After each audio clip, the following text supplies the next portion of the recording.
Minority ఓట్లు సొంతం అయినటువంటి వాళ్ళు బీజేపీని వ్యతిరేకించేటటువంటి వాళ్ళు మాత్రమే సిటిజన్షిప్ అమెండ్మెంట్ యాక్ట్ సిఏఏని గురించి కామెంట్లు చేస్తున్నారు తప్ప ఎవరికి ధైర్యం చేయాలా దేశంలో. కరెక్ట్గా ఎన్నికలప్పుడు నరేంద్ర మోడీ ప్రకటించడం అంటే ఒక తెగింపు. ఎందుకు అంటే దీన్ని తప్పుబట్టి ఇదిగో సిఏఏ దాన్ని మేము వ్యతిరేకిస్తాం, దేశంలోకి మన వాళ్ళు హిందువులు, బౌద్ధులు, జైనులు, క్రైస్తవులు అన్యాయానికి గురైన వాళ్ళు మాత్రం రానక్కర్లేదు, అదే బంగ్లాదేశ్ నుంచి వచ్చిన ముస్లింలు లేకపోతే కనుక పాకిస్తాన్ నుంచి వచ్చిన ముస్లింలు మాత్రం ఉంచుకోవాలి, ఆఫ్ఘనిస్తాన్ నుంచి వచ్చిన వాళ్ళని అని చెప్పగలరా వీళ్ళు ఎన్నికల్లో? సిఏఏని వ్యతిరేకిస్తే అదే పాయింట్తో జనంలోకి వెళ్తుంది బీజేపీ.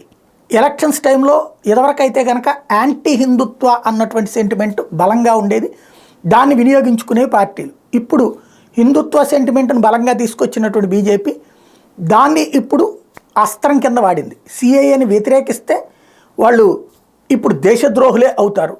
ప్రజలకు అసలు విషయం ఇంతకుముందు అయితే ప్రజలకు తెలియదు కాబట్టి వీళ్ళు తప్పుడు ప్రచారాలు చేయొచ్చు. సిఏఏ వస్తే ముస్లింలకు అన్యాయం అన్నట్టు. ఏ ముస్లింకి అన్యాయం జరగదే.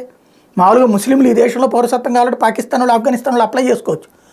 ఈ దేశంలోకి వచ్చాక 10 ఏళ్ల తర్వాత వాళ్ళకి పౌరసత్వం ఇస్తారు, 11 ఏళ్ల తర్వాత. కానీ వీళ్ళకి ఇస్తున్నది మన వాళ్ళు కాబట్టి, ఇక్కడి నుంచి వెళ్ళి అన్యాయానికి గురైన వాళ్ళని కాబట్టి. ఇది చర్చ ఇప్పుడు పబ్లిక్ తెలిసిపోయింది, ఇదివరకు తెలియదు వాళ్ళకి.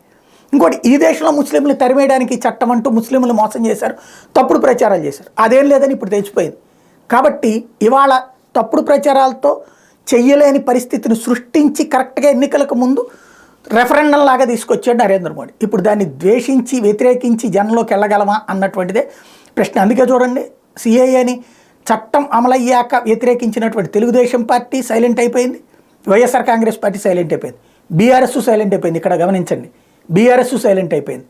కాంగ్రెస్ కూడా తెలంగాణలో హడావిడి చేయట్లేదు దాని మీదన.